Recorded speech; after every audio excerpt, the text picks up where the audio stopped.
আসসালামু আলাইকুম বন্ধুরা, আশা করি সবাই ভালো আছেন। তো আমি একটু চলে গিয়েছিলাম বইমেলায়। তো বিষয়টা একটু আপনাদের সাথে শেয়ার করার জন্য ভিডিওটি করা। তো সেদিন আমি একটু একা একাই চলে গেলাম বইমেলাতে। তো একা একা গিয়ে আমার আর ভালো লাগলো না বিষয়টা। আসলে এইখানে আসলে একা একা গেলে কোনো কিছুই ভালো লাগে না। তো যাই হোক, অনেক স্টল এসেছে এবার বইমেলায়। তো সম্ভবত এটা হচ্ছে সোহরাওয়ার্দী উদ্যান। তো এখানে সম্ভবত 900+ স্টল আছে। তো এটার পাশে বাংলা একাডেমিতেও প্রায় 500-700 মতো স্টল আছে, সব মিলিয়ে অনেকগুলো স্টল। তো এটা একটু আপনাদের সাথে আমি একটু ঘুরে ঘুরে শেয়ার করার চেষ্টা করতেছি। তো এখানে গিয়ে যেটা বুঝলাম যে আসলে বেশিরভাগ মানুষই গেছে ঘুরতে, বই তেমন কেউ কিনতেছে না। তো আমি অবশ্য 3টা বই কিনেছিলাম যাওয়ার পরে। বই পড়তে অবশ্য আমার একটু ভালোই লাগে। তো গিয়ে যেটা বুঝলাম এখানে অনেক মানুষের ভিড়, কিন্তু সংবাদকর্মী বা গণমাধ্যম এগুলোই অনেক বেশি দেখলাম।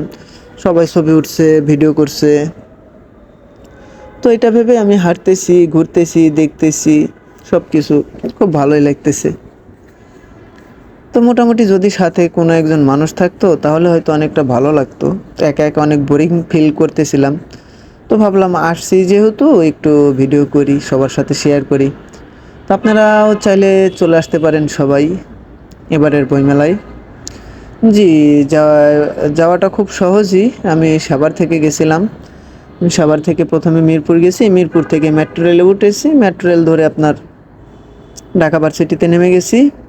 ওইখানে নেমে মেট্রো রেল স্টেশনের সাথে গেট, দুই পাশে দুইটা, বাংলা একাডেমির একটা গেট, সোহরাওয়ার্দী উদ্যানের একটা গেট।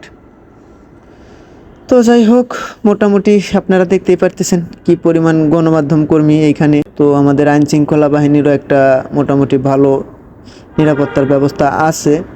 তো এই যে বাম পাশে এইখানে দেখা গেছে যে বেশিরভাগ সংবাদকর্মী এইখানে ভিড় জমেছে। আপনারা সবাই জানেন যে সবাই একটু ভাইরাল কিছুই খোঁজে। তো এখানে আসলে আমি আপনাদেরকে একটু দেখাবো চিন্তার কারণে ওইখানে আসলে রহস্যটা কি আপনাদেরকে আমি একটু পরেই দেখাচ্ছি, কারণ প্রচুর ভিড় ওইখানে, তো যেতে পারতেছি না। তো দেখা যাক, আমি এখন একটু আপনাদেরকে দেখানোর চেষ্টা করব আসলে ওইখানে এতটা ভিড় কিসের। তো আসলে ওইখানে আমি যেটা বুঝতে পারলাম যে ওইখানে হচ্ছে আমাদের ভাইরাল একজন আছে, ডক্টর সাবরিনা, উনি এসেছেন। তো সব সংবাদকর্মী, গণমাধ্যম কর্মী সবাই ভিড় জমিয়েছে, ভিডিও করতেছে, ওনার ইন্টারভিউ নিচ্ছে। তো আমিও চাইলাম যে একটু দেখি, একটু নেই, ভিডিও করে আপনাদের সাথে শেয়ার করি, হয়তো আপনাদের ভালো লাগবে।